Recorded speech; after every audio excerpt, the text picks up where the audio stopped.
the most stacked fight night events in UFC history goes down this Saturday with Kevin Holland fighting Darren Stewart, Mackenzie Dern versus Randa Marcos, Johnny Walker versus Ryan Spann, Khamzat Chimaev versus Gerald Meerschaert, while the co-main event sees the return of Donald Cerrone against Nico Price. And the main event is headlined by one of the most highly anticipated fights in the MMA world, Tyron Woodley versus Colby Covington. And you can watch the entire event live by signing up for ESPN Plus for just $5.99 per month or $49.99 for 1 full year. Don't wait. Click on the link in the description and sign up for ESPN Plus today.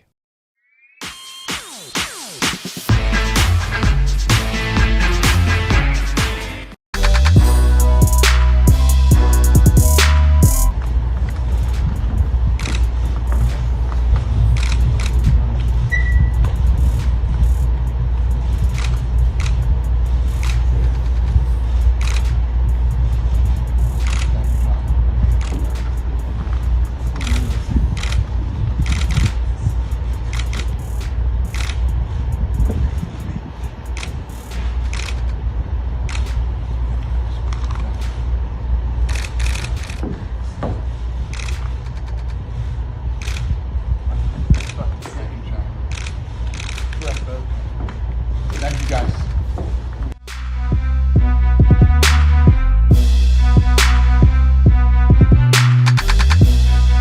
We haven't heard a peep out of him for this fight. Not because now he has to live up to the shit that he's taught. He remembers what it's like training with me when I used to pay him to come in there to take the L on a daily basis. He remembers that. So now he's training his ass off because he can't talk all this shit for 2 years plus and then go out here and get steamed by me. So that's good for me because I've been doing the same thing. I've been training. I've been prepared mentally, physically, emotionally, blocking out everything that is not going to help me get to the victory. And you know, we didn't hold any punches. We had everything that we needed for this camp, everybody that we needed for this camp, plus more.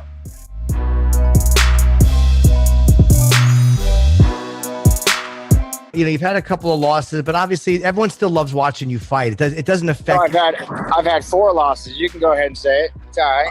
All right, yeah, but I mean, does that get into your? Because it doesn't affect people. Nobody thinks cowboy. You just think, all right, watching cowboy fight. Does it affect your mentality at all going into it? Man, it sucks. You know, I was born to win. You know, that's what I do. I compete all the time, and everything. And winning is what I love. So yeah, it sucks. Like, especially my last fight. You know, with Anthony, I felt really good. Training camp went well. I went in there and I just didn't get it done. You know, but it's like shit. When you leave it to decisions and you lose, those hurt more than me than like the Conor one sucked. You know, Gaethje sucked, got knocked out. I mean, it's like been one hell of a little downward spiral for me. So who knows? That shit doesn't really affect me too bad though. Like I don't sit and dwell on it. You know, yeah, it sucks, but I'm not like worried about am I getting old? Is my chin getting suspect? Like none of that bothers me. Just the fact like taking the losses sucks. You know, but. Man, it's new baby on the way, newfound love, and shit, I can't wait to go out there and play on Saturday.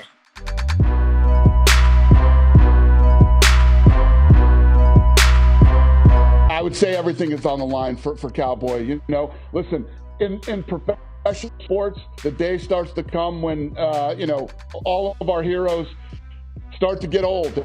And Cowboy Cerrone's getting there, so Saturday's a big night for him. He needs a win. He needs a win badly.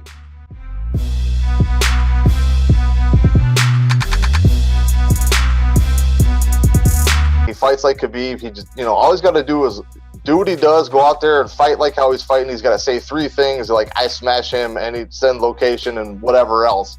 That's all he should stick to doing. So he's doing that very well.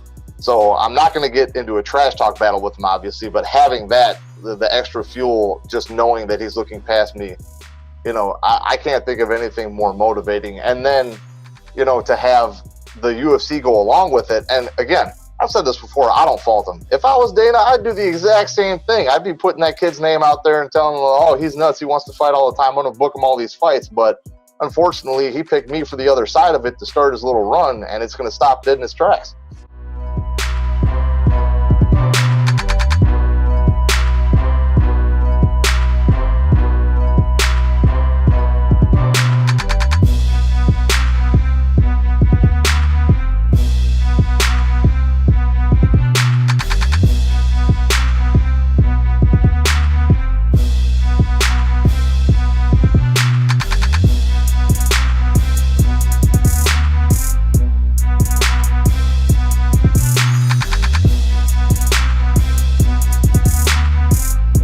traveled back to Fight Island, Yas Island in Abu Dhabi. We're kicking it off September 26th with Adesanya versus Costa, which is without a doubt going to be the fight of the year. The last fight when we leave, October 24th, is going to be Khabib Nurmagomedov versus Justin Gaethje. And just to let you know, we have signed Michael Chandler.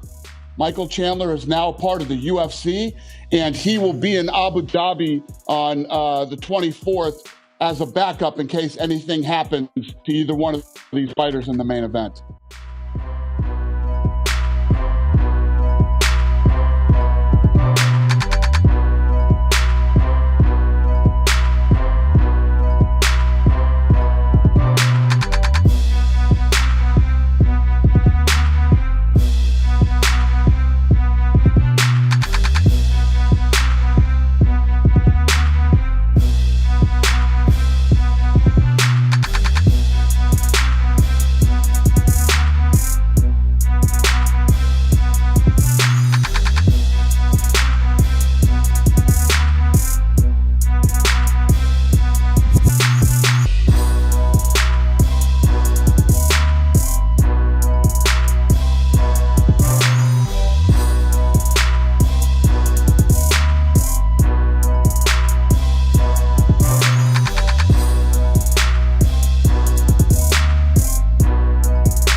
You know it's going to be a fight where they're not coming out unscathed. You know what I mean? They're going to take some damage. So pay the guys the damn money.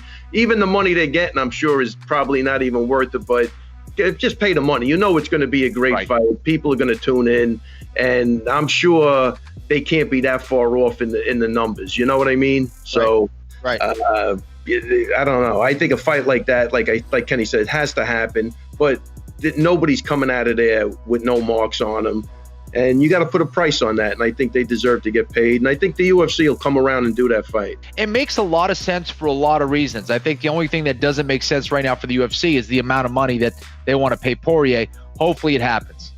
Yeah, plus, I mean, they're going to make I'm assuming they're going to make a killing on the Khabib fight. Yes. That couple of $100,000 in either direction is not going to even move the needle. So let's do it. Yes.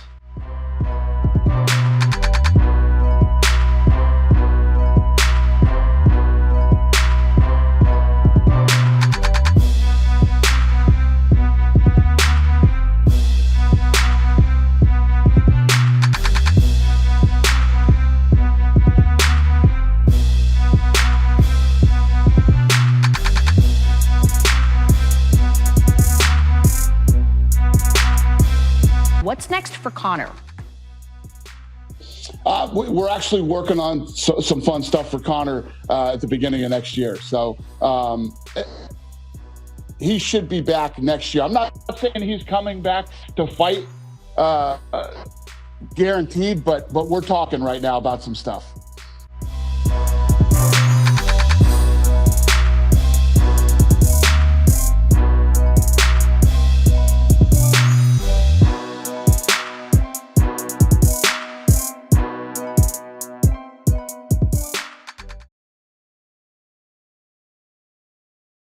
I'm looking at this as a season, so this is the beginning of the season. Donald was the first one that I agreed to have a bout with, and here we are. This is the beginning of my 2020 season. So you're viewing this as a season, as you said, hoping for 3 fights, right? Possibly if not more. Possibly more, yes. You ain't gonna do shit. You ain't gonna do shit.